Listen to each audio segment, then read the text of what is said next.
अस्सलाम वालेकुम miss.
Miss, I can't hear you. Like, I like I can't hear anything from the beginning.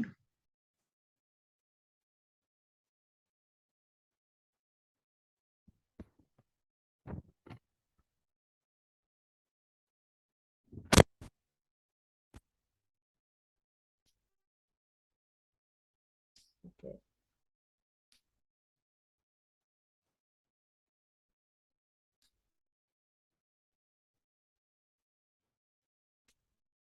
जी आवाज़ आ रही है क्या आप? Yes. ओके। तो मैं यहाँ से कंटिन्यू कर रही हूँ, ठीक है। जो कल हमने लास्ट में पढ़ा था, थोड़ा सा रिव्यू दे रही हूँ आपको और इसके बाद आगे बढ़ रही हूँ। अच्छा, आवाज़ अब ना आए ना क्लियर तो मुझे बीच में ही बता देना, या चैट पे टाइप करके मुझे सेंड कर देना, क्योंकि फिर वो टाइम ही वेस्ट होगा। अभी तक तो क्लियर है ना? Yeah, yeah. ओके। तो according to electron shell theory हमने पढ़ा था भाई कि एटम्स जो है वो डाउन द ग्रुप साइज उनका इंक्रीज हो रहा है और लेफ्ट टू राइट साइज जो है वो डिक्रीज हो रहा है, ठीक है। जिसकी वजह से हमने पढ़ा था कि पॉजिटिव और नेगेटिव चार्जेस जो कि मौजूद है न्यूक्लियस में, प्रोटॉन है, it contains a positive charge. Electron shell में है तो obviously it contains a negative charge. तो अगर हम टॉप टू बॉटम की बात करें तो यहाँ पर न्यूक्लियर पुल हो रहा है डिक्रीज। न्यूक्लियर पुल का मतलब कि न्यूक्लियस के अंदर जो पॉजिटिव चार्ज है और इलेक्ट्रॉन का जो नेगेटिव चार्ज है उनमें आपस में अट्रैक्शन है। लेकिन अगर साइज इंक्रीज होगा तो अट्रैक्शन कम हो जाएगी, that means nuclear pull decrease हो जाएगा, जिसकी वजह से इलेक्ट्रॉन को लास्ट शेल से रिमूव करना आसान है, ईजी है। और अगर इलेक्ट्रॉन ईजिली रिमूव हो रहा है लास्ट शेल से, that means it will B participating in the chemical reaction very easily, so the reaction would be increased. इसी तरह हम अगर बात करते हैं लेफ्ट टू राइट, तो लेफ्ट टू राइट में हमने पढ़ा था कि atomic size would be decreasing. और अगर डिक्रीज हो रहा है एटॉमिक साइज तो लाजमी बात है कि जो स्पेस है वो कम हो रही है between the nucleus and the shell. और अगर स्पेस कम हो रही है तो obviously the attraction would be increasing. और अगर अट्रैक्शन बढ़ रही है अगर बिटवीन प्रोटॉन एंड इलेक्ट्रॉन, तो अब यहाँ पर इलेक्ट्रॉन को रिमूव करना मुश्किल है। द रिएक्शन वुड बी, जो रिएक्शन जो प्रोसीड होना होगा ऑब्वियसली वो डिफिकल्ट होगा, क्योंकि इलेक्ट्रॉन रिमूव नहीं हो पाएंगे लास्ट शेल से, तो वो रिएक्शन में पार्टिसिपेट नहीं कर पाएंगे।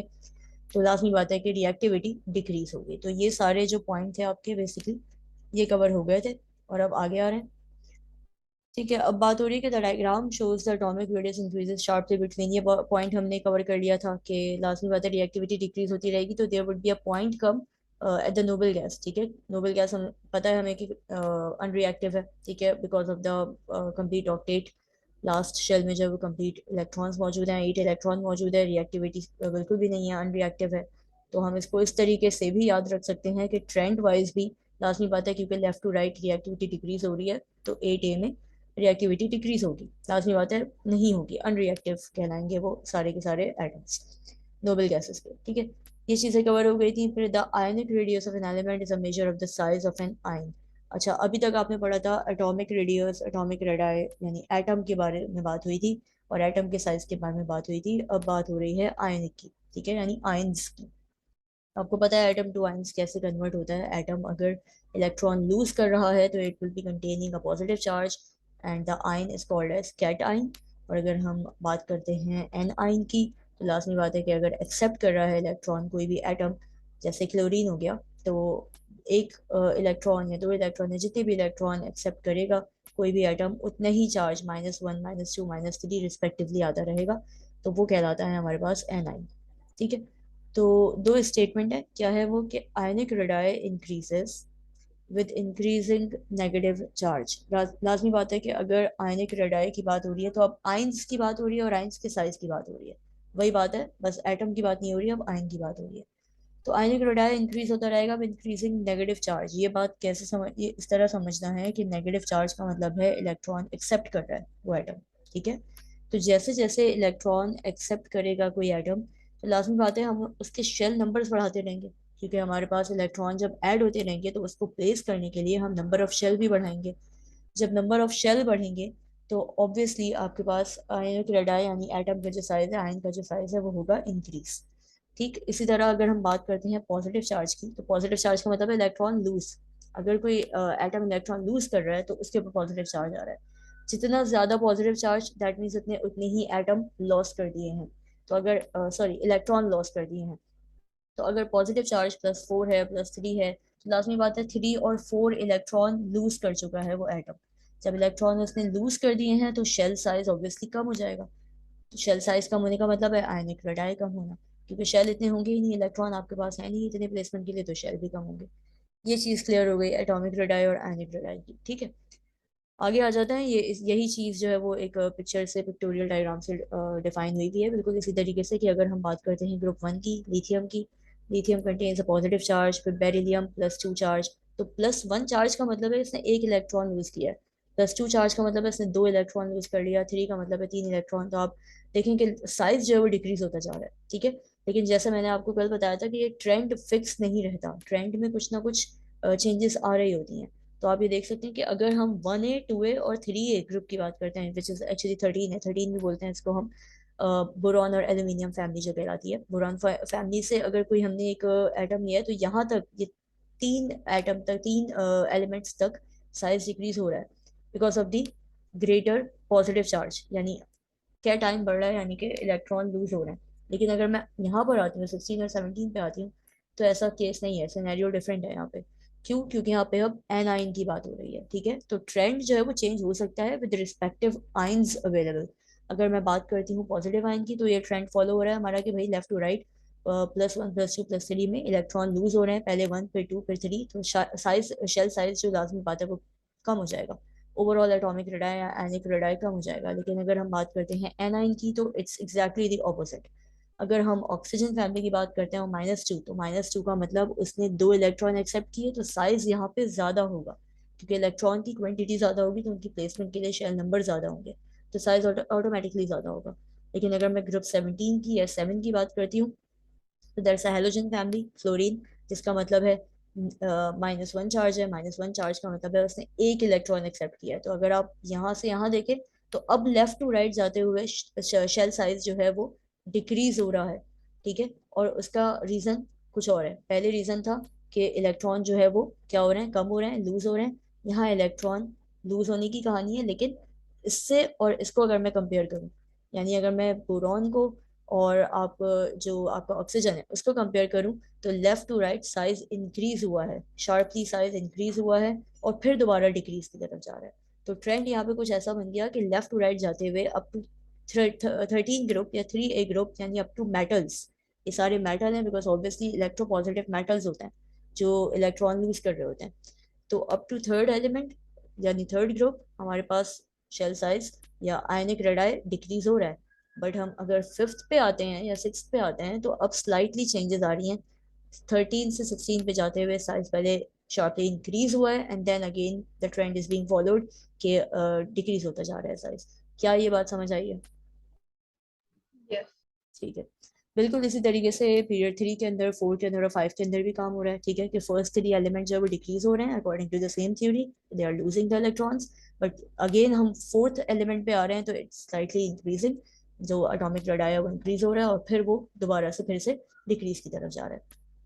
तो ये आपका एटम और आयन की जो साइज की बात हो रही है, रेडाई की बात हो रही है, चीज क्लियर हो गई। आगे आ जाते हैं। नेक्स्ट टॉपिक है आपके पास आइसोटोप्स। पहले बेसिक को हम डिस्कस करेंगे आइसोटोप की। ठीक है, जो हम हमेशा से पढ़ते आ रहे हैं कि भाई आइसोटोप्स का मतलब है नंबर ऑफ न्यूट्रॉन चेंज होना, या अगर मैं कहूँ मास नंबर, एक ही बात है। किस तरीके से? आपके पास यहाँ पे हाइड्रोजन की एग्जांपल दी हुई है। ठीक है, और हाइड्रोजन के 3 डिफरेंट आइसोटोप बताए हैं। तो आइसोटोप की सिंपल डेफिनेशन तो पहले ये है कि they are the atoms of the same element that contain the same number of proton. Proton का सेम होना मतलब न्यूक्लियस के अंदर जो प्रोटॉन है, नंबर ऑफ प्रोटॉन है, दे वुड बी सेम। और इलेक्ट्रॉन भी सेम है ऑब्वियसली, क्योंकि हमें पता है कि प्रोटॉन और electron they go hand in hand, एक साथ इनका मामला चल रहा होता है, प्रोटॉन इलेक्ट्रॉन, अनलेस के वो आइंस हैं। अगर हम एटम की बात करें, क्योंकि आइसोटोप आपके एटम्स के होते हैं, आइंस के नहीं होते। हम आइंस की बात नहीं कर रहे, अब हम दोबारा एटम की बात कर रहे हैं कि अगर हम आइसोटोप की बात करते हैं तो they are having similar number of, same number of proton and electron but different number of neutron. और क्योंकि हमारे पास प्रोटॉन इलेक्ट्रॉन सेम है, न्यूट्रॉन डिफरेंट है, तो न्यूट्रॉन डिफरेंट होने की वजह से जो फर्क आएगा, जो डिफरेंस आएगा, वो एटॉमिक नंबर पे नहीं, एटॉमिक मास पे आएगा। क्योंकि हमने शुरू में कल ही पढ़ा है, परसों पढ़ा है कि मास नंबर और एटॉमिक मास का मतलब है प्रोटॉन प्लस न्यूट्रॉन, और एटॉमिक नंबर का मतलब है ओनली नंबर ऑफ प्रोटॉन। ठीक है, तो अगर नंबर ऑफ न्यूट्रॉन में चेंजेस आ रही हैं तो उसकी वजह से मास नंबर चेंज होगा, क्योंकि मास नंबर की डेफिनेशन होती है प्रोटॉन प्लस न्यूट्रॉन। प्रोटॉन पे कोई फर्क नहीं पड़ा, इलेक्ट्रॉन पे कोई फर्क नहीं पड़ा, तो atomic number would be same. तो आइसोटोप को हम दो तरीके से डिफाइन करते हैं। एक तो ये कि एटम्स हैविंग सिमिलर और same number of proton and electron but different number of neutron, या हम बोलेंगे कि atoms having same atomic number but different atomic masses. अब ये इसकी एग्जांपल यहाँ पे दी हुई है, जो कि हमारे पास हाइड्रोजन के 3 आइसोटोप्स हैं, प्रोटियम, ड्यूट्रियम और ट्रीटियम। ठीक है, इसमें प्रोटॉन्स आपके पास सेम है। ठीक है, सारे सबके प्रोटॉन सेम है आपके पास 111। Neutrons are different because obviously isotopes are being formed with a difference in number of neutron, 0, 1 and 2 difference आ गया न्यूट्रॉन के अंदर। ठीक है, लास्ट में बात है जब न्यूट्रॉन के अंदर डिफरेंस आया तो एटॉमिक मास के अंदर भी डिफरेंस आ गया। तो अगर हम फर्स्ट देखें तो H इज 1 and 1, यानी एटॉमिक नंबर भी 1 है इसका। जो नीचे मेंशन हुआ है दिस इज एटॉमिक नंबर, और जो ऊपर मेंशन है वो एटॉमिक मास है। तो फर्स्ट एलिमेंट आपके पास जो है प्रोटियम, एटॉमिक नंबर 1, यहाँ पे भी 1, यहाँ पे भी 1, but there is a difference in atomic masses 1, 2 and 3। ये कैसे आया? ये ऐसे आया कि हमने ऐड किया ना प्रोटॉन और न्यूट्रॉन को, क्योंकि एटॉमिक मास की डेफिनेशन क्या है? Proton plus neutron. तो 1 + 1 = 2, 1 + 2 = 3। ठीक, तो ये आपके पास अच्छा, that is not the only example. Hydrogen के अलावा हमारे पास कार्बन भी है, हमारे पास जो है वो रेडियो एक्टिव आइसोटोप्स भी आ जाते हैं। तो हर एलिमेंट के आइसोटोप नहीं होते, बट कुछ एलिमेंट्स हैं जो कि आइसोटोप जिनके एग्जिस्ट करते हैं, जैसे कि कार्बन हो गया, आपके पास कार्बन 12 है, कार्बन 14 होता है, कार्बन 13 भी होता है। तो इनमें जो भी डिफरेंस आ रहा है वो न्यूट्रॉन नंबर का आ रहा है। आगे आ जाते हैं कि होता क्यों है डिफरेंस। पहली चीज तो ये हो गई। तो आइसोटोप्स के अंदर जब हम बात करते हैं डिफरेंस इन न्यूट्रॉन की, इलेक्ट्रॉन सेम है, प्रोटॉन सेम है, तो लाजमी बात है अगर इलेक्ट्रॉन सेम है 3 डिफरेंट आइसोटोप में, तो उसकी केमिकल प्रॉपर्टी पे कोई डिफरेंस नहीं आएगा। इसलिए नहीं आएगा क्योंकि केमिकल प्रॉपर्टी का मतलब है कि इलेक्ट्रॉन्स इन्वॉल्व हैं। जितनी भी केमिकल प्रॉपर्टी की बात हो रही होती है वो हम क्या बात करते हैं कि केमिकल रिएक्शन, और केमिकल रिएक्शन की जब आप बात करते हैं कि भाई this element can be reacted with that element और मे बी नॉट। ठीक है, एक्स एलिमेंट है तो शायद वो रिएक्ट कर सके एसिड से, और शायद वो रिएक्ट ना करे एसिड से। तो ये इसकी केमिकल प्रॉपर्टी होती है। केमिकल प्रॉपर्टी हमेशा केमिकल रिएक्शंस डिफाइन कर रहे होते हैं, और उन केमिकल रिएक्शंस में जो इन्वॉल्वमेंट होती है हमारे सब एटॉमिक पार्टिकल में, वो होती है इलेक्ट्रॉन की, किसी और की नहीं, सिर्फ इलेक्ट्रॉन की। तो अगर हम बात कर रहे हैं आइसोटोप्स की, which is actually being formed with a difference in number of neutron. तो न्यूट्रॉन की वजह से केमिकल प्रॉपर्टी पे कोई फर्क नहीं पड़ना, फिजिकल प्रॉपर्टी पे बिल्कुल फर्क पड़ना है। ठीक है, तो पहला आपके पास जो स्टेटमेंट लिखा है कि isotopes have similar chemical property, क्योंकि सबकी इलेक्ट्रॉन सेम है ना, जब सबके नंबर ऑफ इलेक्ट्रॉन सेम है तो उनकी केमिकल प्रॉपर्टी पे कोई फर्क नहीं पड़ेगा। But obviously there is a difference in physical properties because of the difference in number of neutron. फिर केमिकल प्रॉपर्टी की बात करें तो isotopes of the same element display the same chemical characteristics, this is because they have the same number of electron. ये वही बात आ गई कि they have the same number of electron in their outer shells. Electrons take part in chemical reaction and therefore determine the chemistry of an atom. फिर physical properties, chemical properties तो हमें clear है कि बिल्कुल सेम है, physical properties में क्या और कैसे डिफरेंस आ रहा है ये देख लेते हैं। The only difference between isotopes is the number of neutron. Since these are neutral subatomic particles, they only add mass to the atom. As a result of this, isotopes have different physical properties such as small differences in their mass intensity. क्यों?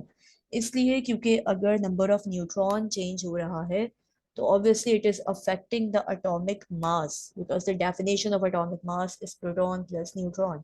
तो अगर nucleus के अंदर वो neutron मौजूद है जो completely change होता चला जा रहा है विद द डिफरेंट आइसोटोप्स, तो लाजमी बात है कि उसके न्यूक्लियस के ऊपर फर्क पड़ रहा है, that is actually indicating the atomic mass. तो डिफरेंस कहाँ आएगा? मास में आएगा। मास क्या है? Mass is a physical property and not a chemical one. तो अगर आइसोटोप की मैं बात करती हूँ हाइड्रोजन की, हाइड्रोजन में आपके पास प्रोटियम, ड्यूट्रियम, ट्रीटियम है, तो इन तीनों आइसोटोप के मासेस डिफरेंट होंगे, एटॉमिक मासेस या वेट या डेंसिटी डिफरेंट होगी। यहाँ पे दो टर्म लिखी हुई है, मास और डेंसिटी। तो डेंसिटी और मास में क्या फर्क है? डेंसिटी का फॉर्मूला आपके पास होता है मास अपॉन वॉल्यूम। तो लाजमी बात है अगर मास में डिफरेंस आ रहा है तो डेंसिटी में भी डिफरेंस आएगा। तो ये कुछ फिजिकल प्रॉपर्टीज हैं जो कि डिफरेंट होंगी आइसोटोप्स के अंदर because of the difference in number of neutrons and obviously because of the reason कि आपके पास neutrons they are present in nucleus and nucleus आपका इंडिकेट कर रहा है प्रोटॉन और न्यूट्रॉन दोनों को, which is the sum of atomic mass. तो अगर न्यूट्रॉन चेंज होता है तो एटॉमिक मास चेंज होगा। ये बात क्लियर है? Yes. ओके, इलेक्ट्रॉन शेल्स के ऊपर आ जाते हैं। अब हम बात करेंगे इलेक्ट्रॉनिक कॉन्फ़िगरेशन की, तो मैं थोड़ा आपको ड्रॉ करके बताऊंगी कि किस तरीके से हम इलेक्ट्रॉनिक कॉन्फ़िगरेशन कर रहे होते हैं। और आप उस दिन हमने डिस्कस किया भी था लास्ट क्लास में। तो अगर हम इसको शेल्स को देखें तो शेल के अंदर आपके पास ये वाली जो थोड़ी सी कैलकुलेशन आ जाती है 2n² फॉर्मूले से। ठीक है, 2n² का मतलब है, let me just show you। अगर हम बात करते हैं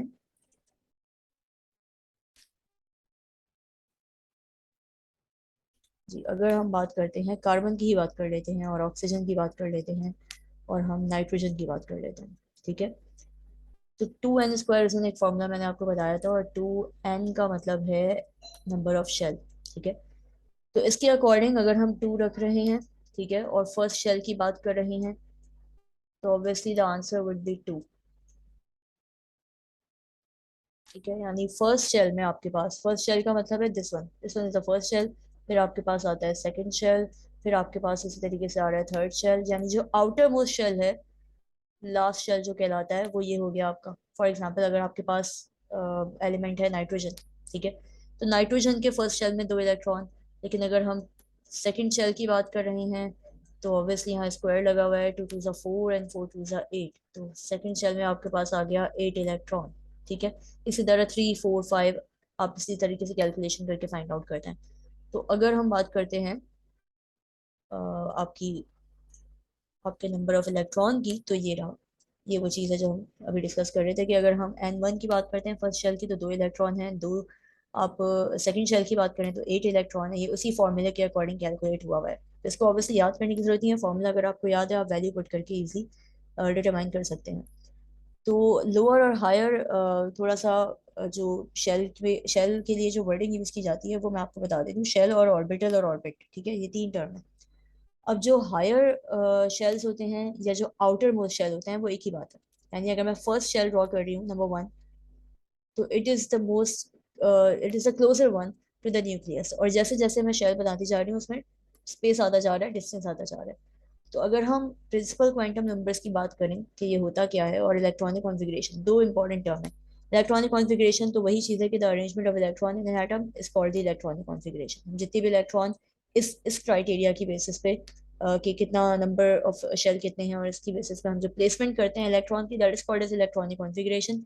फिर हम आ जाते हैं कि electrons are arranged around the nucleus in principal energy levels और प्रिंसिपल क्वांटम शेल्स। यानी ये वही चीज़ है जो अभी मैंने व्हाइट बोर्ड पे आपको ड्रॉ करके दिखाई थी, हम इसको ये भी कह सकते हैं। यानी जो शेल आप नाम दे रहे हो जिस चीज़ को, उसको आप प्रिंसिपल क्वांटम शेल्स भी कह सकते हो या प्रिंसिपल एनर्जी लेवल भी कह सकते हो। यानी जो आपके डिफरेंट नंबर ऑफ शेल जा रहे हैं, first second third fourth, first second third fourth, ठीक है, ये आप एनर्जी लेवल भी कह सकते हो इसको। क्यों?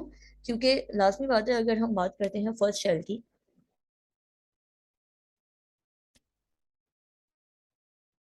अगर हम बात करते हैं फर्स्ट शेल की, तो it is the closer one to the nucleus, ठीक है। अगर हम न्यूक्लियस से इसको कंपेयर करें तो ये फर्स्ट शेल, एनर्जी इसकी ज्यादा होगी, यहाँ पे अट्रैक्शन ज्यादा होगी, यहाँ पे न्यूक्लियर पुल ज्यादा होगी, क्योंकि यहाँ पे अगर कोई इलेक्ट्रॉन मौजूद है पेयर में और यहाँ पे इसका प्रोटॉन मौजूद है पॉजिटिव चार्ज के साथ, तो ये पॉजिटिव और ये नेगेटिव, यहाँ अट्रैक्शन ज्यादा होगी as compare to the last shell.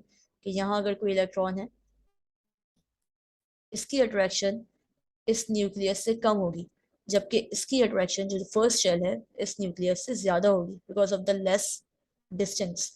Distance कम है तो अट्रैक्शन ज्यादा होगी। तो इस बेसिस पे एनर्जी लेवल कहा गया है इनको, ठीक है।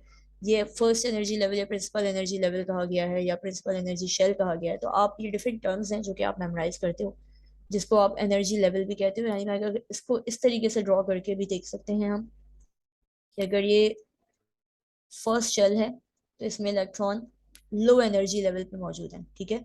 और ये अगर इलेक्ट्रॉन मूव कर रहे हैं इस तरफ, तो ये कहलाएगा कि भाई the electrons are moving from the lower energy orbital to the higher energy orbital, या lower energy shell towards the higher energy shell, ठीक है। तो ये आपका फर्स्ट शेल है, ये इसी तरह ये आपका सेकंड शेल है, इसी तरह ये थर्ड शेल है, और आगे इसी तरीके से फोर्थ और फिफ्थ शेल आएंगे। तो एनर्जी मतलब लेवल से जितना दूर होता है वो उतना हायर होता है। बिल्कुल ऐसा ही है। हायर एनर्जी लेवल आप किसको बोलोगे? जितना न्यूक्लियस से दूर जाता जा रहा है। और लोअर एनर्जी लेवल आपका ये मौजूद है, ठीक है। तो बहुत सारी सिचुएशन होती हैं जहाँ पे इलेक्ट्रॉन्स मूव करते हैं from the lower energy level to the higher energy level. वो कैसे होता है वो मैं आपको बताऊंगी अभी। बल्कि आपने मैं भी ही बता देती हूँ, आपने जो है वो पढ़ा था कल,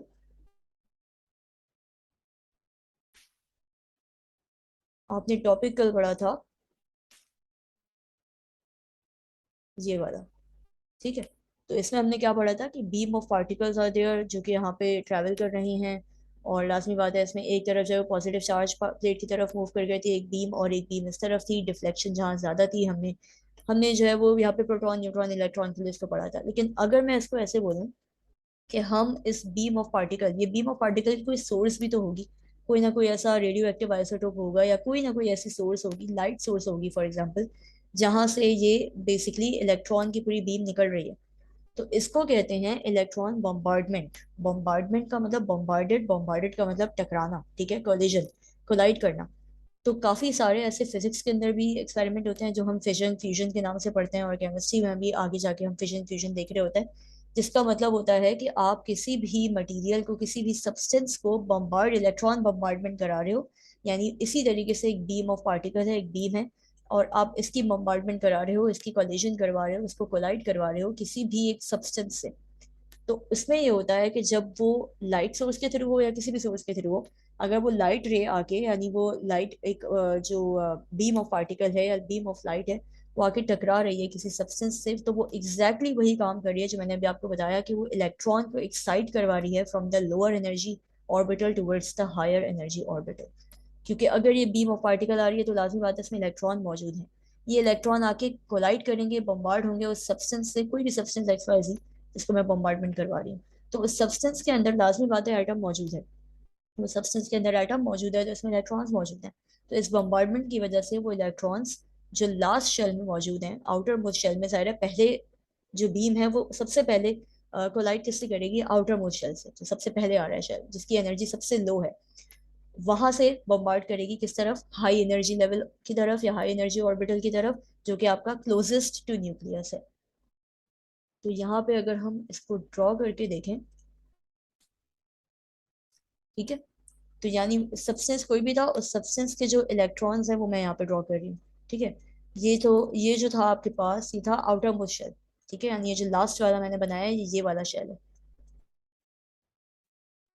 आउटर मोस्ट शेल की बात कर रहे हैं।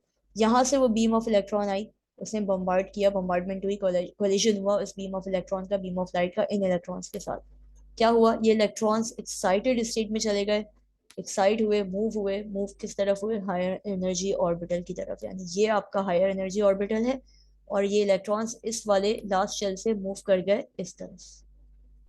ठीक है, तो ये सिचुएशन होती है जिसके अंदर हम बोलते हैं कि भाई these are the lower energy orbitals and the electrons can be move from the lower energy orbital towards the higher energy orbital after the bombardment or striking or collision, कोई भी आप वर्ड यूज कर सकते हो।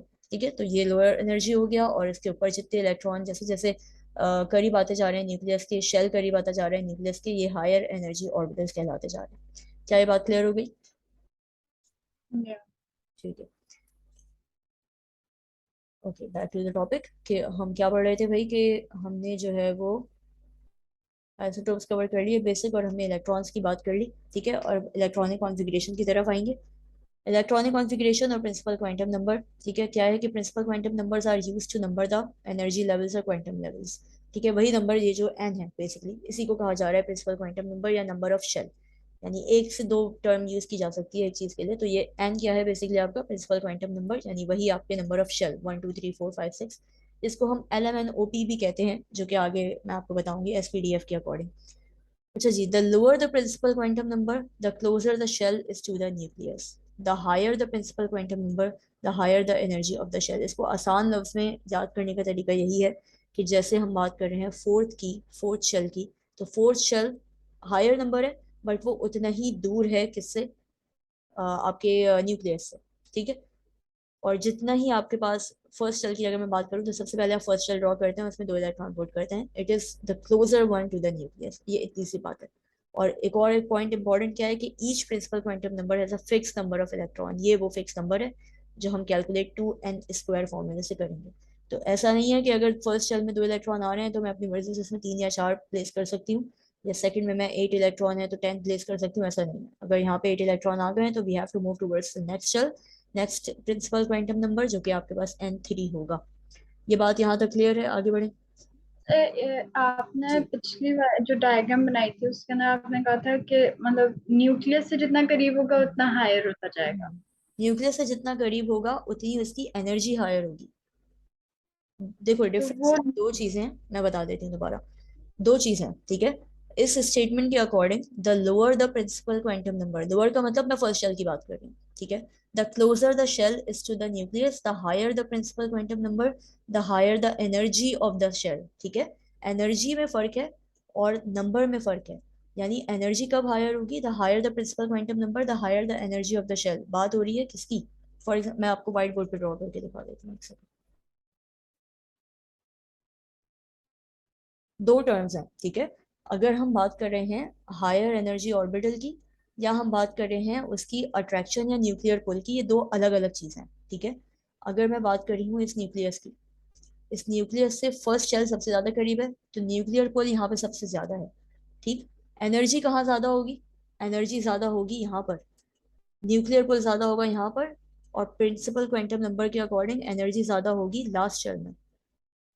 इसको याद ऐसे रखो कि जब आप रिएक्शन करते हो, कोई भी केमिकल रिएक्शन करवाते हो, तो आप हमेशा हमेशा कहाँ से इलेक्ट्रॉन रिमूव करवा रहे होते हो? आउटर मोस्ट से। ऐसा नहीं होता कि आप आउटर मोस्ट को छोड़ के आप यहाँ से रिमूव करवाओ, क्यों नहीं? क्योंकि यहाँ पे न्यूक्लियर पुल ज्यादा है, टर्म्स के हिसाब से याद करो। न्यूक्लियर पुल जब यहाँ पे ज्यादा होगा तो इन इलेक्ट्रॉन्स को which are the closer one to the nucleus remove करवाना मुश्किल होगा।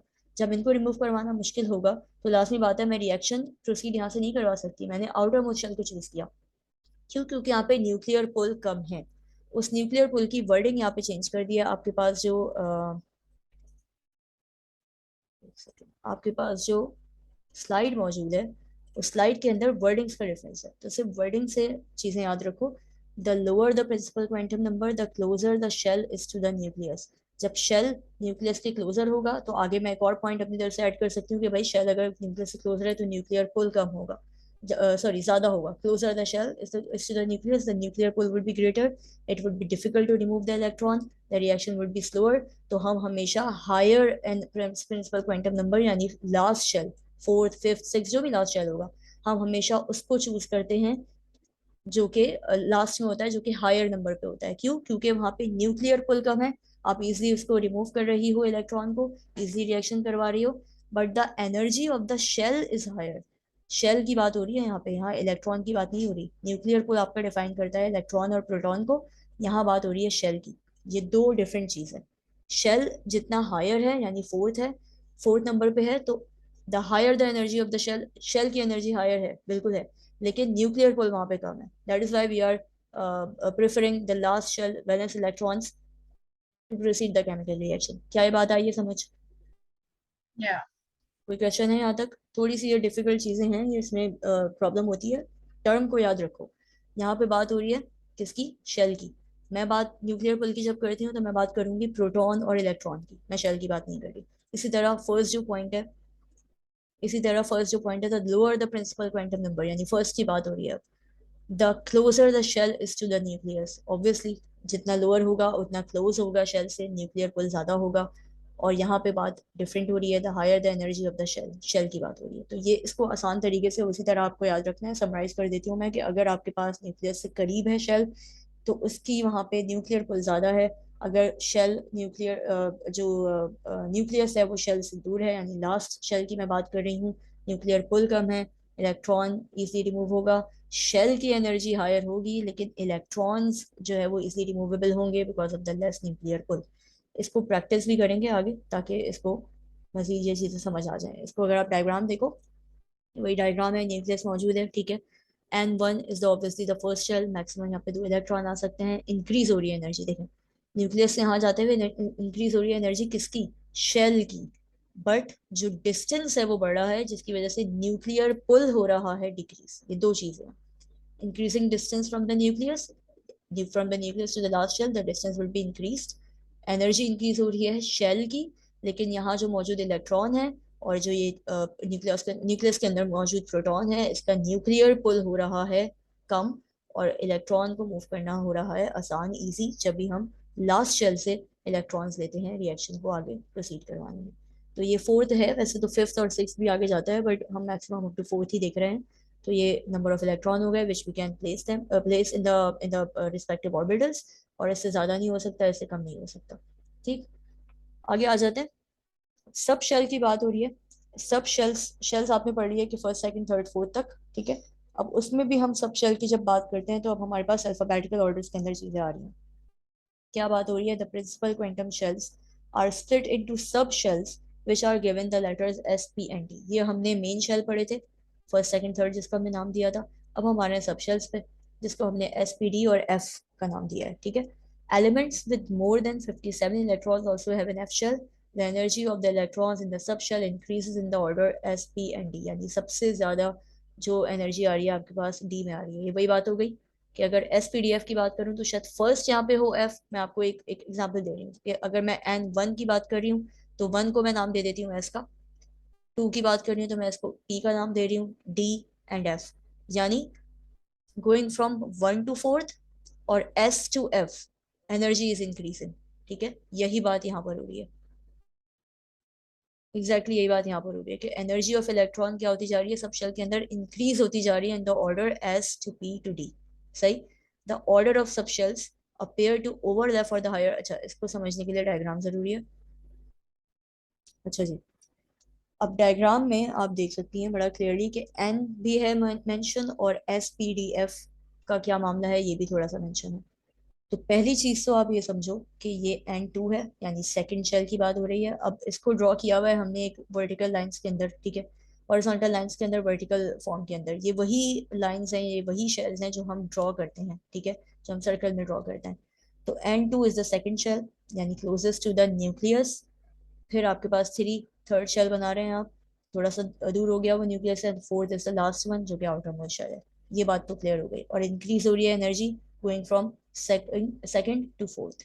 सही, अब यहाँ तक बात जो यहाँ पे जो एक नई नई चीज जो आ रही है वो आ रही है S P D F, right, जो कि सब शेल है। अब इसको याद करने के लिए आगे एक डायग्राम भी है, ये वाला डायग्राम, ठीक है। इसको आपको याद करना होता है कि आप किस तरीके से फिलिंग करोगे इलेक्ट्रॉन्स की, किस तरीके से आप जो है वो फिल करने जाओगे। तो ये वन एस है, two S, to P, 3s, यानी आपको बेसिकली इसको ड्रॉ करना होगा पहले, क्योंकि अगर हम सब शेल की बात करते हैं तो फिलिंग इतनी आसान नहीं होती जितनी कि हमने पहले की थी कि भाई फर्स्ट शेल में 2 इलेक्ट्रॉन आ गए, वन में, फिर सेकंड में, फिर थर्ड में, फिर फोर्थ में। इसकी प्रैक्टिस चाहिए होगी लास्ट में। तो इसको याद रखने के लिए तरीकेकार ये होता है कि आप पहले इसको ड्रॉ करोगे लाजमी।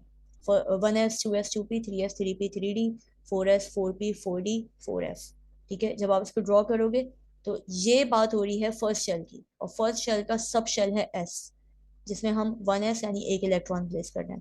फिर हम बात करें सेकंड शेल की, उसमें आप 2s और 2p, यानी कहने का मकसद ये है कि जब आप इस तरीके से इलेक्ट्रॉनिक कॉन्फ़िगरेशन करते हो 1s 2s 2p करके, तो आपको ये ड्रॉ करना ज़रूरी है।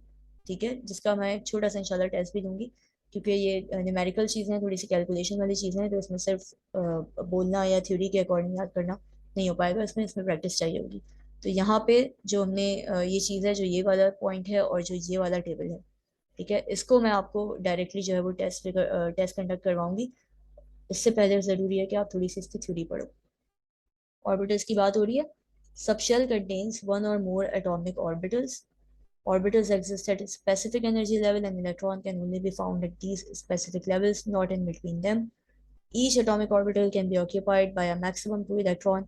अच्छा, अब बात हो रही है s की, जो कि फर्स्ट ऑर्बिटल है, क्योंकि अब हम सब शेल की बात कर रहे हैं। वो जो पहले इलेक्ट्रॉनिक कॉन्फ़िगरेशन हमने की थी सर्कल के अंदर, फर्स्ट में 2 आ गया, फिर 8 आ गया, वो खत्म, वो बात खत्म हो गई है। अब हम बात कर रहे हैं सब शेल के अंदर किस तरीके से आप इलेक्ट्रॉन की प्लेसमेंट कर सकते हो। तो एस पी डी एफ में एस के अंदर आ रहा है एक ऑर्बिटल, वन ऑर्बिटल। ठीक है, तो कितने इलेक्ट्रॉन होंगे?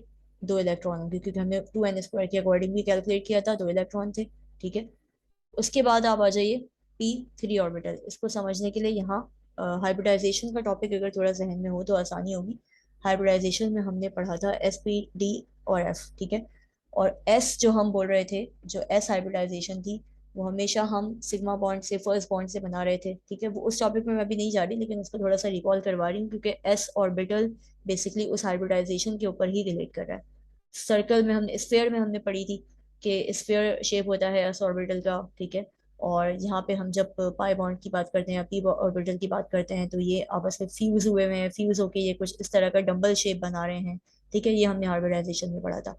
तो अगर मैं बात करती हूँ इसकी, एस की या वन ऑर्बिटल की, अच्छा क्लास जो है मैं रिज्वाइन करती हूँ, ठीक है, क्योंकि टाइम हो गया, तो मैं रिज्वाइन करती हूँ क्लास को।